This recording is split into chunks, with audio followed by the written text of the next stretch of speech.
नवीन आरंभाची नवीन सुरुवात समीर बरोबर आणि ट्रॅव्हल फूड बरोबर हा एपिसोड तुम्ही बघा.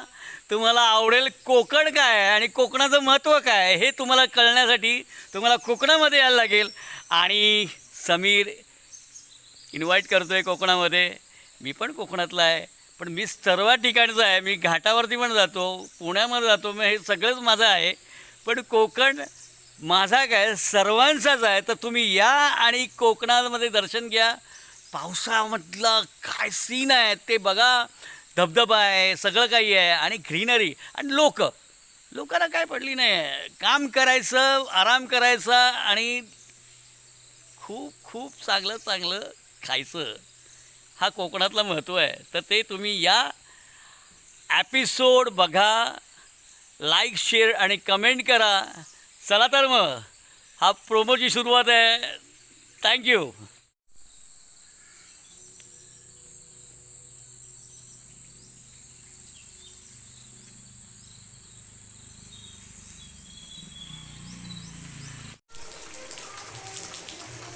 आरंभ. सकाळचे 7 वाजले आहेत. आज 4था दिवस आहे माझा तिकडचा. आणि हा व्यसनमुक्ती केंद्र, शिस्तीचा आणि दारूमुक्ती केंद्र, दारूमुक्ती करणारा हा एकमेव स्थान. की राजापूर इथे पाचलगाव आहे. या पाचलगावामध्ये रिहॅब सेंटर ओपन केलं आहे. ते शिस्तबद्ध असं हे ठिकाण आहे.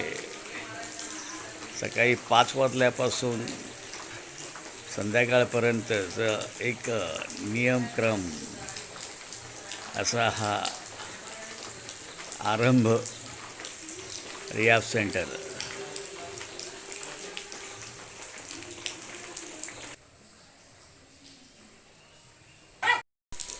नमस्कार.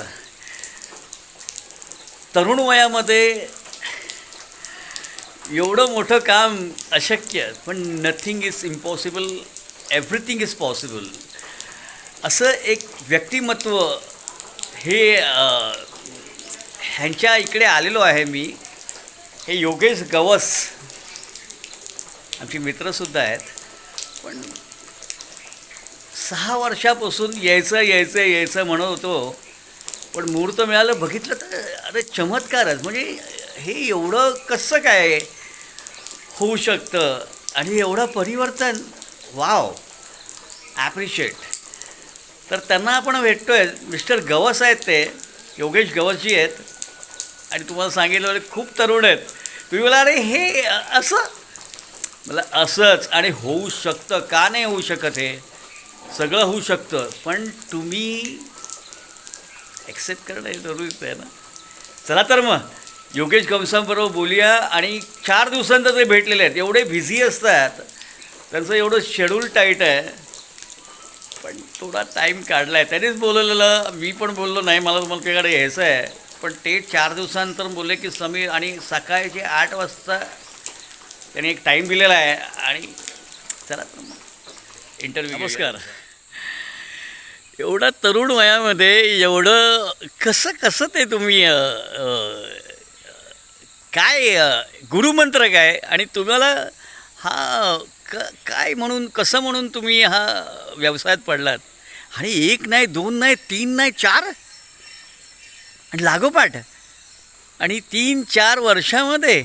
आणि काय कसं ते मला सांगा बरं. तुम्ही जो आधी पहिला शब्द वापरलात एवढ्या तरुण वयात, काय आहे वयाला तुम्ही तुमचा बार तुम्ही ठरवता वयाचा.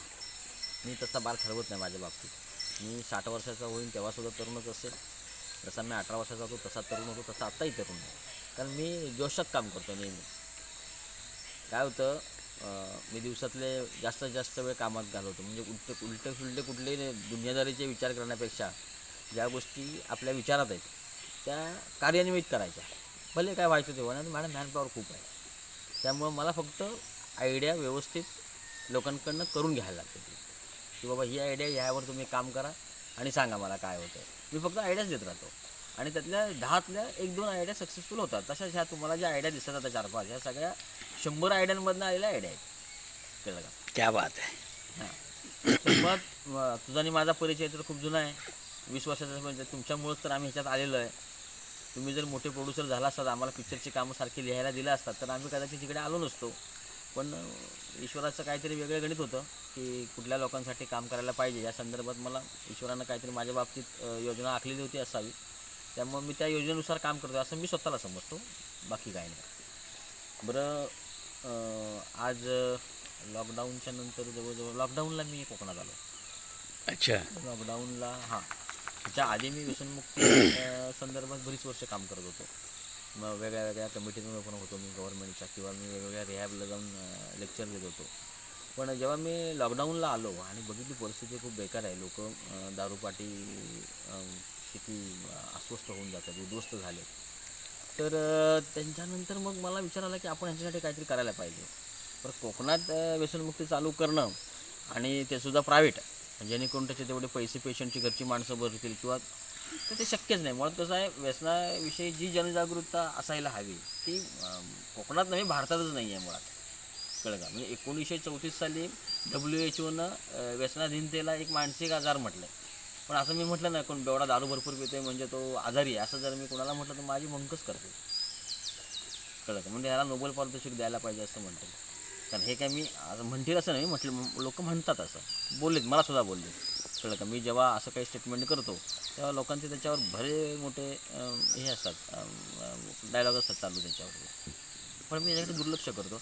आपल्याला जेवढं, ज्यांच्या घरात व्यसनी आहे त्यांच्या घरच्यांशी फक्त आपण बोलायचं आणि त्यांना समजवायचं की काय आहे नेमकं. त्यांना ते कळतं की मी सांगतो ते लक्षणं कशी असतात, काय असतात त्याच्याप्रमाणे. आणि त्यामुळं मला कोकणात जिथे काम करताना इथे कसं होतं, एकतर सगळं खुलं आहे. मग जे शहरात आहेत आज व्यसनमुक्ती केंद्र, जिथे जनजागृती बऱ्यापैकी चालली आहे, तिथे कसं बंदिस्त आहे. त्यामुळं त्यांना आणून कोंडून ठेवणं, मारझोड करणं आणि इतर गोष्टींचं सगळं, इथे कसं मोकळं निसर्गाच्या सानिध्यात कुठे पळायचं म्हणाला तरी कोणी पळू शकणार नाही आणि वेगळं आहे. त्यामुळं खूप चांगली रिकव्हरी मिळते आणि खूप पेशंट लवकरात लवकर तयार होतात. आणि अरे एक विचारायचं राहिलं, मी खूप ऐकून आहे की पेशंटला तुम्ही ट्रीटमेंट तुमची अशी असते की तुमचा पहिला हा जो बॅकग्राऊंड आहे की मूव्हीचा बॅकग्राऊंड आहे आणि तुम्ही तर रायटरच आहात, तर तुम्हाला माहिती आहे की एक्झॅक्टली तुम्हाला पेशंटला कसं ट्रीटमेंट द्यायचं आहे.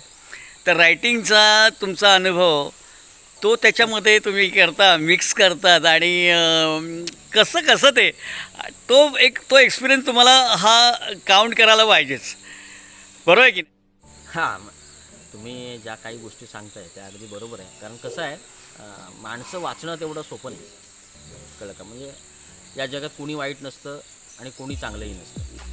आपण ठरवायचं असतं. आपले अनुभव आपण त्यांच्या पाठीशी लावतो आणि आपण आपल्या बाबतीत ठरवून टाकतो की हा चांगला आहे, हा वाईट आहे. पण जर आपण असं ठरवलंच नाही की हा वाईट आहे, चांगला आहे, तर कसं राहिलं, तर मग खूप आपल्याला आनंद मिळेल. कारण माणूस हा फक्त आनंदासाठी जगतो. आत्मसमाधान आणि आनंद आपण असं जो म्हणतो, त्याच्यासाठी माणूस जगत असतो. आणि तो मिळवण्याच्या पाठी वेगवेगळ्या मार्गाने माणूस जात असताना कुठंतरी रस्ता भटकतो आणि एका वेगळ्या ट्रॅकवर जातो. हां, कसं आहे, मला लिखाणाचा ह्या माझ्या व्यसनमुक्तीच्या कार्यात खूपच फायदा होतो.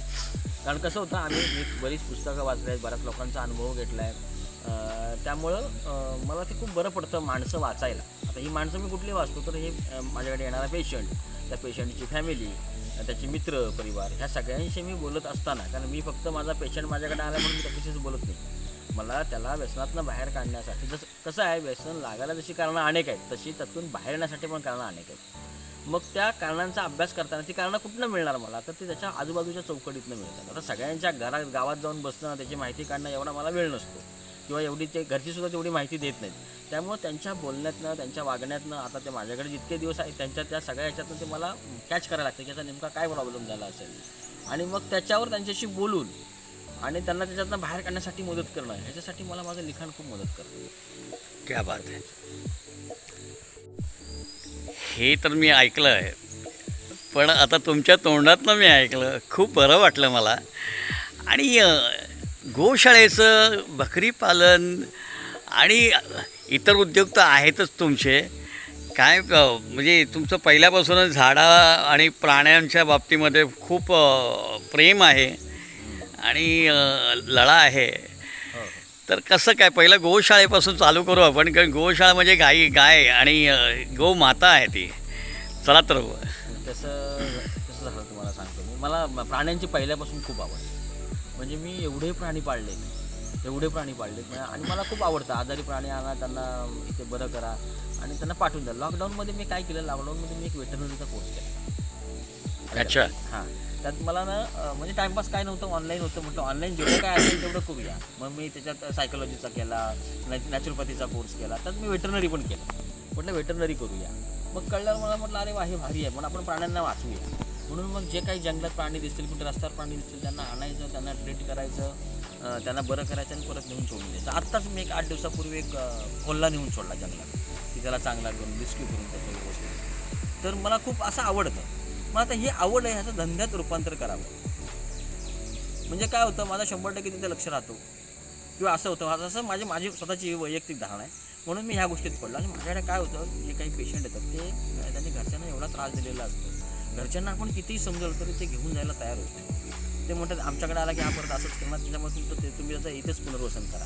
आणि मी ठरवलं आहे की बाबा ॲडिक्ट लोकांना सरासरी समाजात कोणी विश्वास ठेवत नाही. एखाद्या भिकाऱ्यावर ठेवतील विश्वास, पण बेवड्यावर कोणी विश्वास ठेवत नाही. म्हणून म्हटलं आपण ज्यांचं शक्य होईल त्यांचं आपण पुनर्वसन करू. ज्या पद्धतीने माझ्या पॅटर्नमध्ये कोण बसतात, म्हणजे मला गाई म्हशी आवडतात, मला जनावरं आवडतात किंवा असं कोणी का, त्यांना आपण म्हटलं आपल्या त्यांना घेऊन त्यांना एक व्यवसाय करून देऊ. माझं पण समाधान होईल आणि त्यांना पण रोजीरोटी त्यांची होईल. त्या उद्देशानं मी ते शेळी पालनाचं एक चालू केलं 2 वर्षापूर्वी. ते व्यवस्थित चाललं आहे. त्याच्यानंतर गोशाळेचं एक खूप महत्त्वाचं आहे. लॉकडाऊनमध्ये मी एक रस्त्यावर ना कोल्हापुरात प्रवास करत होतो. रस्त्यावर अशी एक तडफडत असलेलं पिल्लू बघितलं. खूप जखमी पिल्लू होतं ते, कळलं. मग त्या पिल्लाला म्हटलं मी ह्याचं काय करायचं. मग तिथं आजूबाजूला विचारतं म्हणजे कालपासून पडलं आहे. पण लोकांची मला एवढी दया आली, की काय म्हटलं हे आपण गोमाता. आणि तेव्हापासून ते सगळं चाललं होतं ना, की गोशाळा, गोमाता, गाईंना वाचवा, हे करा ते करा. तरी म्हटलं ही अवस्था आहे. आणि कोल्हापूर म्हणजे तसं खूप असं मराठा सळसळणारं रक्त असलेलं असं शहर आहे. म्हणजे आता मोठा विद्रोह जर होणार असेल तर तिथून होतो, कारण तिकडे त्यांच्या रक्तातच आहे ते. पण मी असं बघितलं, मला खूप दया आली. मी म्हटलं काय आहे असं. म्हणून मग तिला मी आमच्या गावात फोन केला, टेम्पो बोलवला आणि त्या टेम्पोचा त्या पिल्लाला घरी घेऊन आला आणि त्या पिल्लावर उपचार केले. ते पिल्लू आज माझ्या गोठ्यात खूप चांगलं जगतं आहे. क्या बात आहे. तिथपासून म्हटलं आता आपण गायी वाढूया. आणि मला आमच्या व्यसनमुक्ती केंद्रात बऱ्यापैकी सगळे आयुर्वेदिक उपचार आहेत. कारण काय होतं, दारू हे केमिकल आहे, तर आणखीन यांना केमिकल कुठं द्यायचे आणि त्यांना दुरुस्त करायचं. त्याच्यापेक्षा आपण त्यांना आयुर्वेदाकडे घेऊन जाऊया, निसर्गाकडे घेऊन जाऊया. आणि निसर्गातनं त्यांच्यात काय बदल म्हणजे जेणेकरून त्यांच्यावर साईड इफेक्ट काही होणार नाही. क्या बात आहे. तुमचं कॉन्सेप्ट खूप सुंदर आहे. म्हणून त्यांच्यातनं आमची ही कल्पना आली की आपण गोशाळा तयार करावी. म्हणून मग मी एक गाय करता आता माझ्याकडे 15-16 गायी आहेत, त्यांचे बछडे आहेत. खूप मस्त आहेत. मला वेळ मिळाला की मी वाटलं मला की आपल्याला आज सुट्टी घ्यायची, तर मी सुट्टी त्यांच्याबरोबर घेतो आणि त्यांच्याबरोबर जातो शेतात. क्या बात आहे. हां, शेतात जातो तिकडे. मग माझ्याकडे काही आमच्या गावची काही लोक आहेत ज्यांना वन औषधांची खूप चांगली माहिती आहे. त्यांना बरोबर घेतो, त्यांना घेऊन जातो त्यांच्याबरोबर आणि वन औषधं शोधून आणतो, त्यांच्या बिया शोधून आणतो. ते लावून आपण त्याचं एक जंगल तयार करूया वन औषधांचं, जेणेकरून पटकन अवेलेबल होतील. अशा प्रकारचा आमचा एक नवीन प्रोजेक्ट चालला आहे. बघू आता त्यात किती यश मिळतं, कशी माणसं घेतात. शेवटी कसं आहे ना, तुमच्याबरोबर माणसं असणं खूप गरजेचं आहे. माणसापेक्षा तुमचे विचार सगळ्यात महत्त्वाचे, सुंदर पाहिजेत.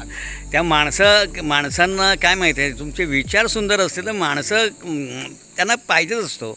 चांगलं बोलणारं, चांगलं वागणारं, काय एक आपुलकीचं एक ज्ञान हे जर का मिळत असेल ना, तर काही येतातच. अगदी येतात. तुम्ही त्यांचं प्रत्येक म्हणजे कुणालाही काही एखादा माणूस आहे, त्याला स्वतःला काहीतरी वेगळंच काम करायचं आणि तुम्ही त्याला वेगळंच काम करायला लावलात, तर त्याला जे आवडतं आहे त्या आवडून त्याला जर आपण प्रोत्साहन दिलं ना, तर माणसं भरकटण्याचं प्रमाण कमी होईल. बरोबर. आणि त्याच कामासाठी मी लागलो आहे. बघूया आता मी एक नवीन एक कॉन्सेप्ट तयार करणार आहे. कारण काय आजकालची तरुण पिढी ना खूप व्यसनाकडे जाते. मुळात व्यसन हा एक मानसिक, सामाजिक, शारीरिक असा आजार आहे. तो आजारात एकदा माणूस अडकला ना की त्यातनं बाहेर येणं खूप कठीण आहे. तर कॅन्सर, डायबिटीज या आजारांना कसं एक सहानुभूती आहे, या आजाराला सहानुभूती नाही.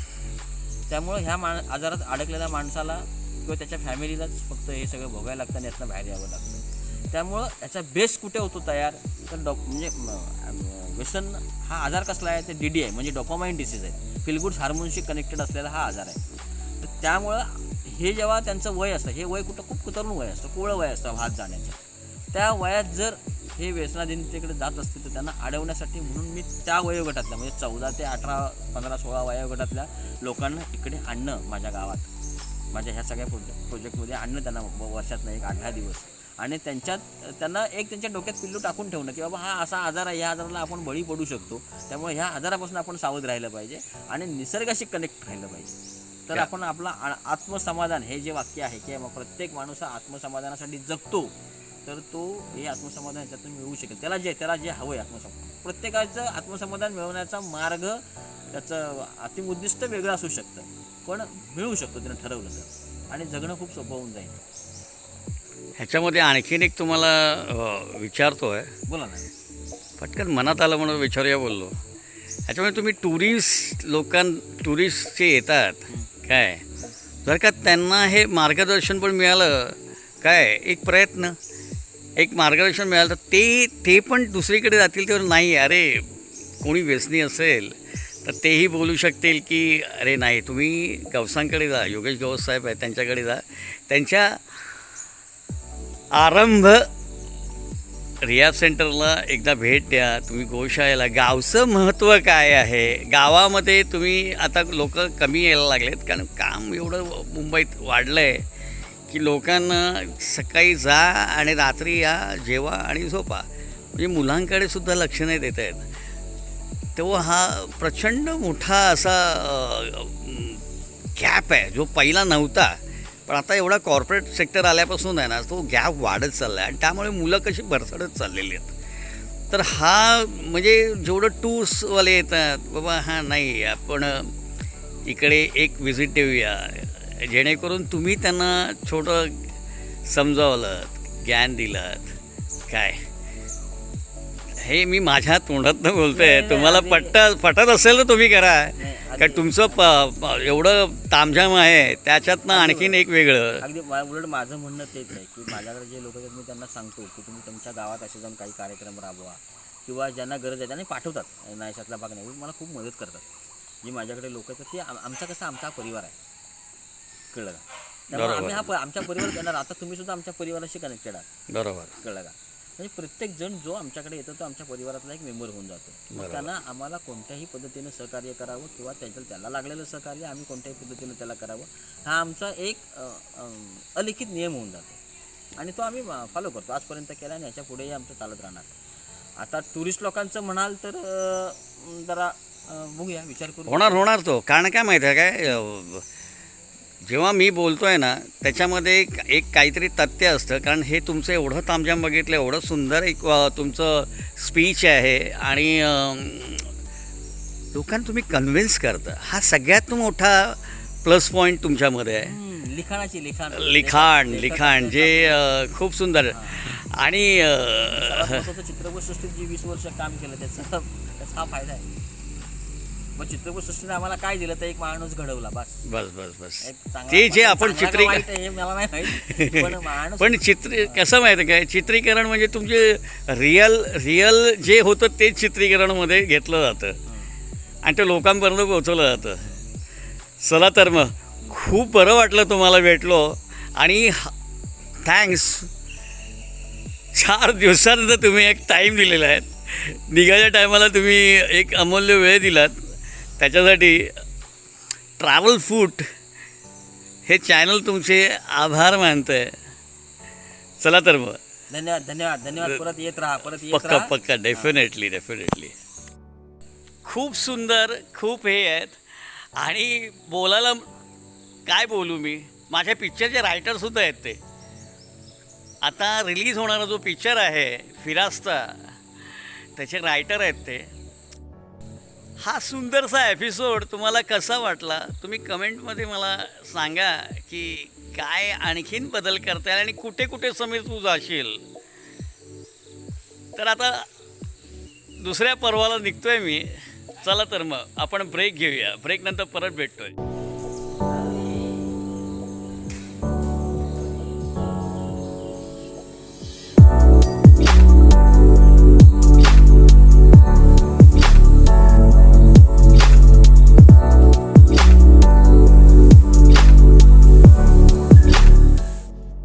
नमस्कार. फायनली सौंदळ स्टेशनला पोचलो आहे. ट्रेनची वाट बघतो आहे आणि ट्रेनचा प्रवास सौंदळ टू मुंबई. बघूया आणखीन काय बघायला मिळतं आहे. आपण इथेच एपिसोड संपवतो आहे. चला तर मग. फायनली कशी ट्रेन मिळाली आहे आणि सीटसुद्धा मिळाले. आता रत्नागिरीचा प्रवास चालू आहे.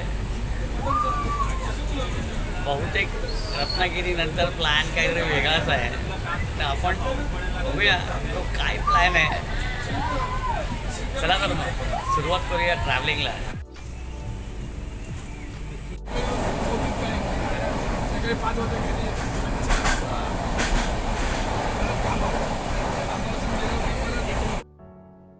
नवीन आरंभाची नवीन सुरुवात समीर बरोबर आणि ट्रॅव्हल फूड बरोबर. हा एपिसोड तुम्ही बघा.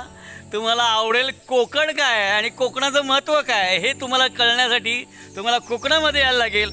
आणि समीर इन्व्हाइट करतो आहे कोकणामध्ये.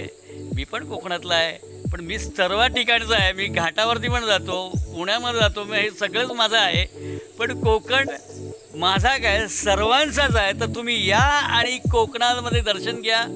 पावसाळ्यामधलं काय सीन आहे ते बघा. धबधबा आहे, सगळं काही आहे आणि ग्रीनरी आणि लोकांना काय पडली नाही आहे. काम करायचं, आराम करायचा आणि खूप चांगलं खायचं. हा कोकणातलं महत्त्व आहे. तर ते तुम्ही या एपिसोड बघा, लाईक, शेअर आणि कमेंट करा. चला तर मग हा प्रोमोची सुरुवात आहे. थँक्यू.